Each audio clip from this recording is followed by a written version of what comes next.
सभी राष्ट्रवादियों का स्वागत है पॉलिटिकल बस में। दोस्तों, पश्चिम बंगाल के अंदर में बीजेपी वर्सेस टीएमसी आमने सामने हो चुके हैं एक दूसरे के।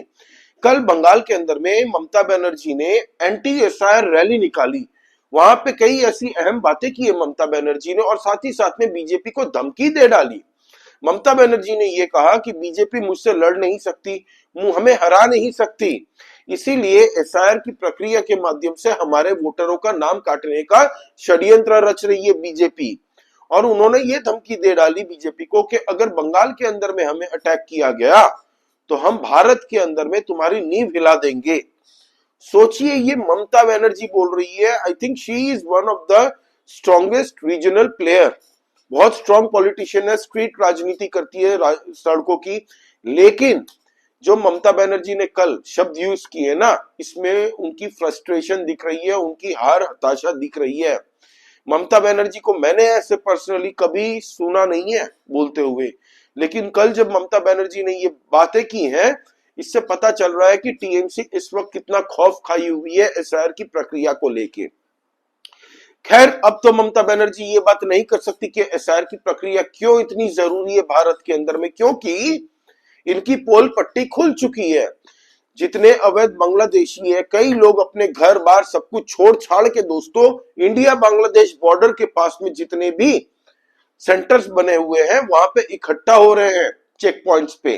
वहां पे जाके बीएसएफ के हाथ पांव जोड़ के बोल रही है कि हमें आप जाने दीजिए, भारत की तरफ हम दोबारा देखेंगे भी नहीं। क्योंकि उनको ये डर सता रहा है एसआईआर की प्रक्रिया में उनका नाम काटे जाने के बाद में डिटेंशन सेंटर में इनको डाला जाएगा, 5-5 साल के लिए इनको डाला जाएगा और उसके बाद में 10 लाख तक का जुर्माना भी होगा। फॉरेनर्स एंड इमिग्रेंट जो एक्ट लगाया है अमित शाह जी ने, ये उसका जादू है। और उसको टीवी चैनल से लेके सोशल मीडिया हर जगह दिखा रहे हैं कि डेली बेसिस पे किस तरीके से अवैध बांग्लादेशी 200 से 300 लोग रोज की बेसिस पे एक एक चेक पॉइंट से भागने की कोशिश कर रहे हैं। अभी उत्तर प्रदेश के अंदर में भी डिटेंशन सेंटर खोलने के आदेश दे दिए हैं योगी आदित्यनाथ जी ने। उससे पूरे यूपी के अंदर में हड़कंप मचा हुआ है। अखिलेश यादव जी सो नहीं पा रहे हैं। इतने सालों तक इन अवैध बांग्लादेशी और घुसपैठियों को अपना वोट बैंक बना के, अपना जमाई बना के जो रखा था ना, आज वही बांग्लादेशी यूजलेस लग रहे हैं इन पॉलिटिशियन को, क्योंकि इनको पता है एसआईआर की प्रक्रिया तो होके रहेगी। ममता बनर्जी के हाथ में कुछ नहीं है, उनके पास उतने पावर्स नहीं है कि एसआईआर की प्रक्रिया को पूरे भारत से रोक दे। और ये ममता बनर्जी भी अच्छे से जानती है कि एसआईआर की प्रक्रिया तो होगी। ये जो टेंट्रम्स चल रहे हैं ना टीएमसी पार्टी की तरफ से, ये कुछ नहीं है, सिर्फ गीदड़ भपकी है एक तरीके से। ये इनकी फ्रस्ट्रेशन, हताशा दिखा रहा है कि किस तरीके से इनको लगने लग गया है कि आने वाले चुनाव में इनकी सरकार नहीं बन सकती अगर अवैध बांग्लादेशी घुसपैठियों के नाम एकदम बढ़िया तरीके से एसआईआर से काटे गए। तो अगर एसआईआर की प्रक्रिया 100% सही हिसाब से हुई ना बंगाल के अंदर में दोस्तों, तो आप देखेंगे ये जो आंकड़ा है नाम कटने का, तो एसआईआर की प्रक्रिया में 1 करोड़ से 1.5 करोड़ के बीच में ये आंकड़े आएंगे। ज्यादा भी हो सकते हैं, मैं सरप्राइज नहीं होऊंगा, क्योंकि बंगाल के कई ऐसे डिस्ट्रिक्ट्स है जहां पे पूरी तरह से डेमोग्राफी चेंज हो चुकी है। और ये जब बांग्लादेशी भारत के अंदर में आते हैं तो ये सिर्फ डेमोग्राफी चेंज नहीं करते दोस्तों, हमारा कल्चर खराब करते हैं। बंगाली कल्चर और बांग्लादेशी कल्चर जो लोग बोलते हैं ना कि सिमिलर है, नहीं भाई, बंगाली कल्चर बहुत रिच कल्चर है, कंगलू कल्चर डिफरेंट है, उनकी जिहादी मानसिकता वाला कल्चर है। लेकिन जो बंगाली कल्चर है वो बहुत रिच है। वहां पे क्राइम बढ़ रहे हैं, लॉ एंड ऑर्डर की परिस्थिति आज बंगाल के अंदर में जितनी खराब है, मुझे शायद ही लगता हो कि ऐसे कोई राज्य होगा जहां पे इतनी खराब हो। दूसरी बात, बंगाल के अंदर में लोगों के बीच में एंटी इनकम्बेंसी है ममता बनर्जी को लेके, उनकी पार्टी को लेके। लोग खुल के नहीं बताते, इसका मतलब ये नहीं कि नहीं है, कई लोग तो खुल के भी बताते हैं और कई लोग चुपचाप रहते हैं। आपने वीडियो देखे होंगे सोशल मीडिया पे जहां पे कई लोग बोल रहे हैं, जब उनको पूछा गया कि ममता बनर्जी आने वाली है कि बीजेपी आने वाली है, आपको क्या लगता है, तो उन्होंने कहा कुछ नहीं, पानी में रह के मगरमच्छ से बैर नहीं करना, मैं इस पे कुछ नहीं बोलना चाहूंगी। वो मैडम ने कहा था, एक लेडी ने। तो ममता बनर्जी को ये अच्छे से पता है कि उनका आज तक सत्ता पे इसीलिए काबिज है ममता बनर्जी 2011 से लेकर अब तक, क्योंकि उनको एक वोट बैंक की तरफ से 25 से 30% का इंटैक्ट परसेंटेज का वोट मिल जाता था। साथ ही साथ में जो इनकी तरफ से वेलफेयर स्कीम्स चलाई जाती है फ्रीबीज की, उसकी वजह से भी इनको 10-15% वोट मिल जाते थे बंगाल में जब इनकी सरकार बना देती थी। और अब तक ना ही बंगाल के अंदर में सीपीआईएम और कांग्रेस का कोई अलायंस कुछ कर पाया था। तो इनको लगता था कि भाई हम तो अनकंटेस्टेड रहेंगे, हमें कोई चैलेंज करने वाला यहाँ पे नहीं होगा। लेकिन पिछले 10 साल से जो बीजेपी ने मेहनत की है ग्राउंड पे, बीजेपी ने उस राज्य में अपना कैडर बनाया जहां पे बीजेपी का एक झंडा उठाने वाला भी नहीं था। बीजेपी ने वहां पे ग्राउंड पे मेहनत करके ग्राउंड वर्कर्स बनाए दोस्तों, कार्यकर्ता जुटाए। उसके बाद में आज की डेट में बीजेपी एक बहुत चैलेंजिंग पार्टी है टीएमसी के लिए। और आने वाले चुनाव देखिएगा, टीएमसी पार्टी का सुपड़ा साफ लगभग तय है। अगर कोई मिरेकल हो जाता है तो ही टीएमसी जीत सकती है, क्योंकि अमित शाह जी ने साइलेंटली, आपको ये न्यूज नहीं दिख रही होगी लेकिन देखिए आप, ये साइलेंटली अपने फील्डरों को 6 महीने के लिए, आने वाले 6 महीने के लिए बंगाल में ही रहना है। और ये अमित शाह जी ने चूज करके अपने लोगों को बंगाल के अंदर में अलग अलग एरिया में डाले हैं। आप देखिए इनके नाम। तो बीजेपी इस बार चुनाव लाइटली नहीं लेगी। इस बार मुझे लगता है बीजेपी आर या पार के मूड में है पूरी तरीके से। देखिए, अमित शाह ने मात्र 5 महीने दूर रह गए चुनावों के साथ मिशन बंगाल की शुरुआत कर दी है। 6 संगठन सचिवों और 6 वरिष्ठ नेताओं को तैनात किया है। सभी अगले 6 महीने के लिए बंगाल में तैनात रहेंगे। उत्तर बंगाल, अनंत नारायण मिश्रा जी, राढ़ पवन साई और धनसिंह रावत जी, हावड़ा पवन राणा और संजय भाटिया, मेदिनीपुर जेपीएस राठौर, दक्षिण 24 परगना एम सिद्धार्थन और सीटी रवि, सिलीगुड़ी अरुण बिन्नदी। अब गृह मंत्री अमित शाह लगातार हर महीने कई बार बंगाल का दौरा करेंगे। बीजेपी अब पूरी तरह से बंगाल के बाबर वंशियों के साथ आर पार के युद्ध में मोड में आ चुकी है। तो आप लाइटली मत लीजिएगा, क्योंकि अमित शाह है इस बार डायरेक्टली पूरा बंगाल का चुनाव वही मॉनिटर करेंगे और वही रणनीतिकार है बीजेपी की तरफ से। ममता बनर्जी के पास में डेवलपमेंट का मुद्दा नहीं है आज की डेट में बंगाल के अंदर में कि लोगों को हम कहे कि हमने ये डेवलपमेंट किया है, आप हमें इसीलिए वोट दीजिए। ममता बनर्जी जो ये कल बयान दिया है ना इन्होंने कि बीजेपी की चूल्हे हिला देंगे पूरे भारत के अंदर में, आज की डेट में टीएमसी का कोई अस्तित्व नहीं है बंगाल बॉर्डर के बाहर में। गोवा में इन लोगों ने चुनाव लड़ने की कोशिश की थी, सुपड़ा साफ हो गया था, जमानतें जब्त हो गई थी।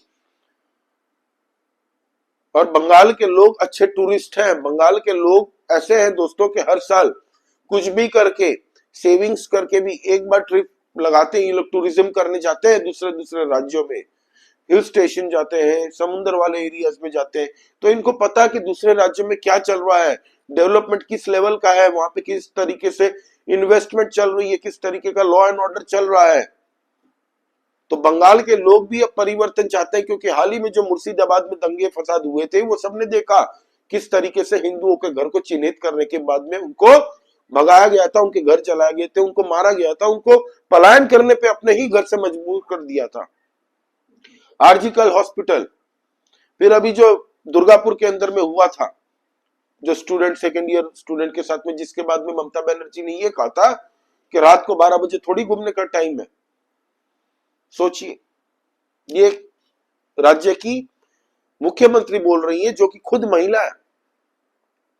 तो बंगाल के लोग इस बार पूरी तरह से फ्रस्ट्रेटेड हो चुके हैं और वो इस बार परिवर्तन के मूड में है, क्योंकि ममता बनर्जी ने सीपीएम के राज में, भाई सीपीएम तो एक कर्ज था, कोड था, एक कर्ज है, कर्ज। लेफ्ट पार्टी वामपंथी जितनी भी है ये एक अभिशाप है बंगाल के ऊपर में, अभिशाप था। 34 साल के अंदर में इन लोगों ने ऐसा भट्टा बैठाया बंगाल का कि जितनी भी इंडस्ट्रीज थी वो सब खत्म कर दी। सिंडिकेट बाजी चलने लग गई, यूनियन बाजी चलने लग गई। आए दिन महीने के अंदर में भाई 2-2, 3-3 दिन भी बंद हमने देखे हैं। मेरी पैदाइश खुद बंगाल की है भाई, मैं बंगाल के कल्चर से इतना रिलेटेड करता हूं कि बंगाल के लोग जितना ही करता हूं। पढ़ाई लिखाई सब कुछ वही किए, तो मुझे पता है कि हर महीने ये लोग बंद बुला देते, कभी टैक्सी स्ट्राइक, कभी फैक्ट्री स्ट्राइक। इसीलिए सारी फैक्ट्री बंगाल छोड़ के चली गई। वो बंगाल जहां पे महाराष्ट्र से ज्यादा फैक्ट्री होती थी 1960 के दौर में। बंगाल पूरे भारत के लोगों का पेट भरता था, भारत के हर एक राज्य से लोग जाते थे वहां पे काम करने, कैपिटल हुआ करता था एक वक्त में भारत का बंगाल। और उस बंगाल को बर्बाद करने में ये वामपंथियों का सबसे बड़ा हाथ है, जिसको हरा के ममता बनर्जी आई है। उसका क्रेडिट मैं देना चाहूंगा ममता बनर्जी को। और मैं कहता हूं कि वो स्ट्रांग लीडर है, लेकिन जब स्ट्रांग लीडर ऐसी भाषा में बात करे ना, तो इसमें साफ साफ दिख रहा है कि उनको हार दिख रही है, ये उनकी हताशा में बोले गए शब्द हैं। क्योंकि ममता बनर्जी चैलेंजिंग लीडर है, वो चैलेंज और फाइट और कंपटीशन पसंद करती है, वो इतनी जल्दी हार मानने वालों नेता में से नहीं है। लेकिन ऐसे शब्द मैंने कभी नहीं सुने ममता बनर्जी के मुंह से। मैंने हाँ देखी है, अपीजमेंट पॉलिटिक्स करती है, खुल के करती है, सब कुछ करती है, लेकिन इस बार अमित शाह खुद इस चुनाव को देख रहे हैं, मॉनिटर कर रहे हैं, और अमित शाह इस बार सीरियस मूड में है। बंगाल में जो सेंटीमेंट चल रहा है इस बार, शुभेंदु अधिकारी, दिलीप घोष जी, शमीक भट्टाचार्य जी, तो ये सब इस वक्त बंगाल के अंदर में सक्रिय हो चुके हैं। दोस्तों, इलेक्शन कमीशन ने 14 लाख ऐसे फॉर्म को रिजेक्ट कर दिया है, जिसको रिटर्न करने के लिए लोग वहां पे नहीं है, लोग भाग चुके हैं। किसी ने रिटर्न नहीं किया इलेक्शन कमीशन का वो एसआईआर का फॉर्म फिलअप करके नहीं दिया, कोई पलायन कर चुका है परमानेंटली, किसी की मृत्यु हो चुकी है। ऐसे 14 लाख फॉर्म अब तक खारिज किए हैं इलेक्शन कमीशन ने, जबकि अभी तो 21 दिन हुए हैं सिर्फ। और अभी आपको बता दूं कि 5 करोड़ से ज्यादा वोटरों के लिस्ट जो है इलेक्शन कमीशन के द्वारा डिजिटलाइज्ड कर दिया गया है, सबको एसआर का फॉर्म पर बांट दिया गया है। उसके बाद में जो चढ़ाई है, 5 करोड़ से ज्यादा फॉर्म कलेक्ट कर लिए जा चुके हैं। अब उसकी पूरी थॉरो स्कैनिंग होगी with the help of AI technology. और 28 नवंबर को टीएमसी के कुछ नेताओं के साथ में इलेक्शन कमीशन ने कह दिया कि हम मीटिंग करेंगे, हमें दिक्कत नहीं है, क्योंकि ममता बनर्जी ने 2 चिट्ठी लिखी है और टीएमसी की तरफ से एक गुजारिश की थी कि हमें आपसे मिलना है, मीटिंग करनी है। तो इलेक्शन कमीशन ने कह दिया कि आ जाओ मीटिंग कर लेते हैं। लेकिन मुझे यह समझ में नहीं आता, इलेक्शन कमीशन इतनी सॉफ्ट क्यों होती है? राहुल गांधी बकवास करता रहता है, पूरे भारत के लोग उनको समझ चुके हैं कि ये बकवास कर रहे हैं, सीरियसली कोई नहीं लेता इनको। बिहार के अंदर में जब से सुपड़ा साफ किया है, कांग्रेस पार्टी को नेस्तो नाबूद कर दिया है, उसके बाद भी इनकी तरफ से बकवास जारी है। सुप्रीम कोर्ट के अंदर में क्यों केस नहीं लगवाता? मुझे लगता है कि जब कोई इलेक्शन कमीशन की ऑफिस का घेराव करता है, उनको धमकी दी जाती है, तो सुप्रीम कोर्ट को भी संज्ञान लेना चाहिए। क्योंकि बाकी हर पॉलिटिकल मैटर्स पे हम देखते हैं कि सुप्रीम कोर्ट इंटरफेयर करता है। वो योगेंद्र यादव खुद बंगाल पहुंच चुका है, वहां पे सुप्रीम कोर्ट के सामने जाके बोल रहा है कि भाई 2 करोड़ 2.5 करोड़ वोट काटने की हमें लग रहा है कि 2.5 करोड़ 2 करोड़ वोट कट जाएंगे बंगाल के। योगेंद्र यादव कौन है? 2 कौड़ी का जटियल है, कोई औकात है उसकी? कभी किसान आंदोलन में चला जाता है, कभी सेफोलॉजिस्ट बन जाता है, कभी एनालिस्ट बन जाता है। गुड़गांव से चुनाव लड़ा था, सुपड़ा साफ कर दिया था वहां के लोगों ने, एक्टिविस्टों का टोला लेके घूमता है। इसको फंडिंग कौन करता है? अब बंगाल पहुंच गया ममता बनर्जी की पार्टी को हराने के लिए। ये वही करता है, जिस पार्टी को सपोर्ट करता है वो पार्टी का बुरा हाल होता ही है। मुझे लगता है ममता बनर्जी को लात मार के भगाना चाहिए इसको। तो ये चल रहा है बंगाल के अंदर में, टीएमसी के कार्यकर्ता देख रहे हैं, धमका रहे हैं भी ये लोग को। वो वीडियो भी मैंने आपको दिखाई थी कल। तो ये चल रहा है दोस्तों। आपका इस बारे में क्या कहना है, प्लीज आप कमेंट करके बताइए। लाइक कीजिए इस वीडियो को और please subscribe to this channel. जय श्री राम, जय हिंद, वंदे मातरम।